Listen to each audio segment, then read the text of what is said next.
Namimiss ko na nga rin mag-pick eh. Ano sa tingin nyo?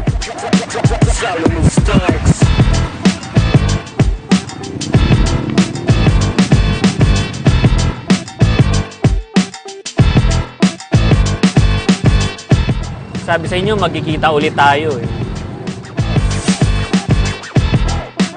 Ang number one secret kung bakit nangongolekta ang mga old guys like me ng toys. Yung it reminds you of the simpler times. Especially mga lalaki na mga breadwinner. Ang daming pressure, ang daming problema sa trabaho. Ang sarap balikan nung panahon na nasa bahay ka lang, kailangan mo lang makakuha ng high grades, kumain ka lang ng mabuti, bibigyan ka lang ng toys ng nanay mo. Actually, may mga artista akong nakilala na nakakagulat na nagko-collect pala. Ito yung unang-una kong binili. Transformer siya. Gusto niyo ba i-transform ko? Kaya lang baka masira. Start ako mag-collect nung medyo nagkakaroon na ako ng sweldo. Kasi nung bata ako, sobrang gustong-gusto ko talaga magkaroon yan. Pero mahal kasi yan eh. Mga mayayaman lang yung nakaka-afford ng ganyan. Kasi nung pinalabas yung Voltes 5, may ilang episode sa dulo na hindi pinalabas sa TV kasi pinahinto ng gobyerno dahil parang naghihikayat daw ng rebellion or something. Binili ko siya 8,000. Pag binayaran ko kayo ng 20,000 po doon sa Voltes 5, ibibigay niyo po. No. 30,000. No. 60,000. No. Minsan, pag yung tipong fan ng banda or nakikinig or kumbaga, yung iba binibigay na lang kasi natutuwa sila. Tapos, minsan naman, ang pangit naman sa ganun pag nakikilala,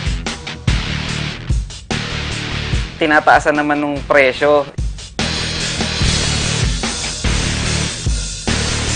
80,000. No. 100,000. 100, mapapaisip na ako. 120, yes. Nakuha ko to kay Sir Kyle ng Pinoy Pickers. Nabili ko to dun nung nagpunta ako sa shop niya. Lumang sharpener, tapos mga local na basketball superstars nung panahon namin, sila Patrimonio. I met Alvin Patrimonio. Napakaswerte ko nung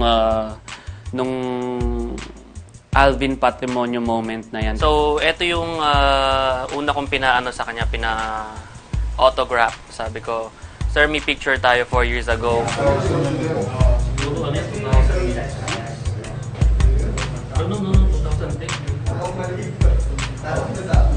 Kung i-research nyo sa YouTube, ang nagsuot nito si Alvin Patrimonio eh. Ang nagpasikat niyan si The Captain, Lionheart. Kasi sabi ko lang, I'm a diehard fan. Meron akong mga gustong ipakita sa kanya. Nasa rin Holy Grail. Ano? Gawa na ako eh. Papasadya ka sa kanya. Sa ano? Sa... Bagong laban. I'm a Filipino picker. I'm a Filipino picker. How are you? Oo, nakapunta rin sa wakas ha. First time ko dito eh. Yung shop ni Chat, iba eh. A shop that you can visit every week. Kasi ang bilis ng movement ng items. Yung nakita mo ngayon, baka bukas, iba na. Ito yung sinasabi ko eh. Kasi pupuntahan ko sana dito yung TV, pero nung nakita ko to pinost mo kahapon. Actually, ito na ako sa isang antique dealer din na sobrang tanda na. Tumigil na siya sa pag-antique. So, parang nakastock na lang sa bodega. Hindi siya wood eh, no? Yan, kahit ibagsak mo siya, hindi siya masisira. Ang ganda oh. Oo nga. Okay pa rin sa akin. Kaya lang, apparently, the night before, nabenta niya na kaagad. So, like I said, fast-moving items. Kaka-post lang niya yun eh sa group. Wala pang 5 minutes na bili na pala. Ito kasing fan na to, naging uso to ng mga 60s, 70s. Ang alam ko kasi ito, ang gumagamit talaga dito, yung mga babae. Kasi Hangin. yung electric fan kasi na normal, diretso Sa mukha. yung hangin sa'yo. Okay. This one, medyo, Sasahig medyo pataas. sasahig pataas. Nung mga time kasi na yon, yung mga age na yon, very sensitive sila sa mga buhok nila. So, bawal yung mahanginan ng rekta. So, yan. Okay. Mga babae kadalasan. Ito yung first gawa ng... Kumbaga, ito yung 70s, 80s, kauna-unahang color TV na ginawa. Kasi dati puro black and white lang. So, ito Oo. sikat to kasi ito yung pinakaunang-unang TV na ginawang ano. Pero dipihit pa rin, hindi pa siya digital. So yan talaga yung... Gumagana pa yan, sir. Actually, hindi kami nagte-test kasi masyado sa mga sa mga electronics. Pagdating sa mga electronics, huwag po tayong basta-basta na magsasaksak or kasi minsan nakikita natin makinis naman, magandang condition. It happened to me already kasi siguro nagdikit yung mga wire sa loob. Ngayon, nung pagsaksak namin, as in literal, umapoy, hindi namin alam kung anong gagawin. Ito tong lahat ng itong pedal car. Ito gusto ko. Ito yung tinangkilik ng mga bata noon kasi ito parang army. Pero ito talaga yung bago sa paningin ko eh. Oh. Ito yung wala ako. So ito yung gusto ko. I needed to find a new hobby, a new addiction.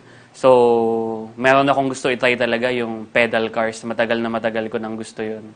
So, I started collecting it, paisa-isa.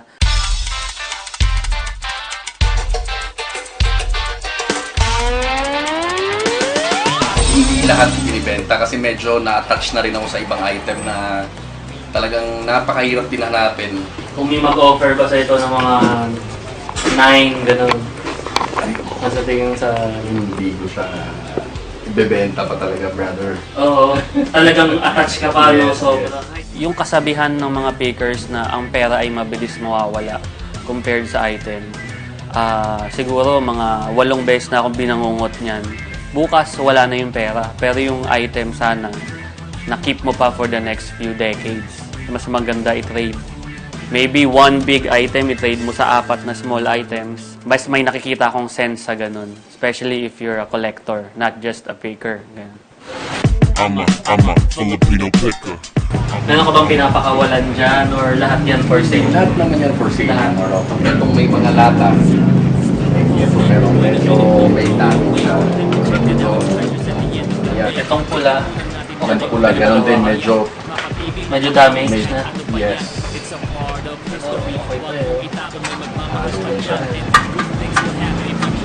So hindi ito yung mga repro na lumabas, ito yung dating dati pa talaga, kaya ganyan yung Yung mga dating. sira niya. Anong value mo sa ganito? Yan. Itong mga ganito, 1.5. Pag kinuha pareho, bibigay mo ng 1K each. Pwede ba yun? Sige bro. Ayun, sige. Okay na ako doon. Skilled ako doon. Okay. Kunin ko na doon. Picker to picker, to another picker. Respect all over. The brotherhood is really something na I treasure. I'm a Filipino picker. Uwi na kami. Pero mukhang may gusto sumama sa akin eh.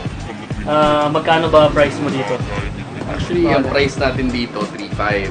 Pero brother, since 2K, baka pwede isarado natin 6K lahat.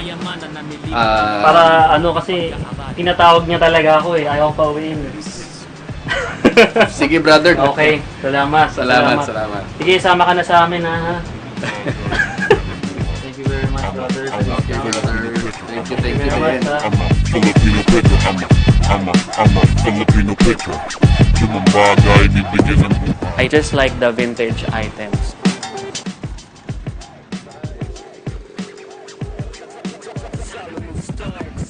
Ayun, ang gwapo. Para sa mga matitigas. Totoy ba to? Carlo J. Caparazo. Alam niyo pa ba tawag dito? Ang alam ko tawag dito, ito tawag dito, Saudi tapes. Ito yung pirated noon, yung binibenta sa mga kanto, no? Pirated yan eh. Ang daming Filipino-made. Ibig sabihin, custom-made toys. Like yung FPJ, yung mga robot na ginagawa niya. Sobrang creative nung asawa ni Irene.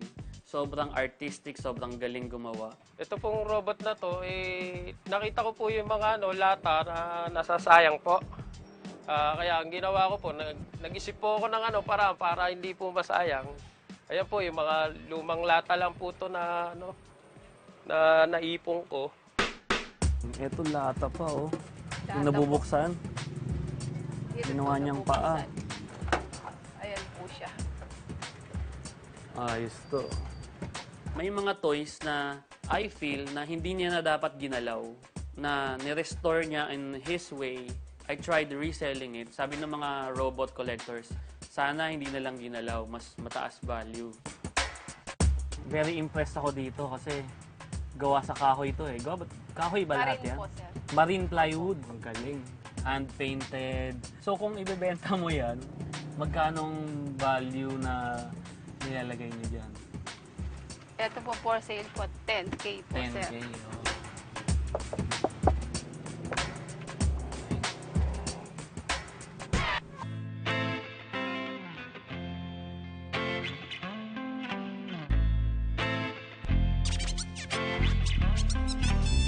Boss Kyle, Oy, welcome to Laguna. oy, salamat sa pag-welcome sa amin. Pare. Grabe ngayon lang nakapunta dito. So, pagpasok ko, natuwa ako kasi kala ko babae yung picker eh. Kasi ang linis, organized masyado, nakasabit ng kala mo ni ruler. Pwede mag-field trip eh dun sa shop niya kasi well-organized, hindi lang basta nakatambak. That way, pwede mong ibenta ng mas mahal. Minsan ako sa shop ko naman, mayroon mga nagbebenta na gustong-gusto ko talaga. Tapos ang baba ng presyo. Hindi natin maintindihan. Mahirap hindian. Hanggat maaari, kung biglang may magdadala sa'yo na hindi mo kilala, wag muna tayo basta-basta nagtiwala. Mas maigi siguro tingnan natin yung background niya. Eto brother, kanina nakita ko to doon pa eh. Tumitingin ako po nag-grab. Ano ba to?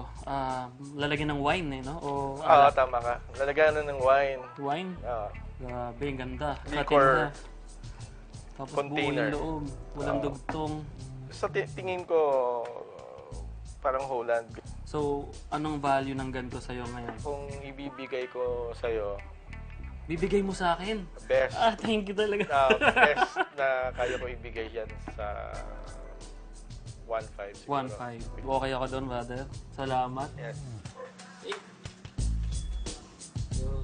Thank you, brother. Salamat.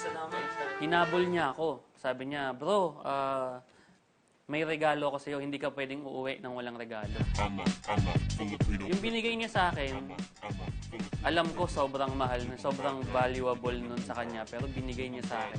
So this is for aspiring DJs. Back in the day ng mga bata.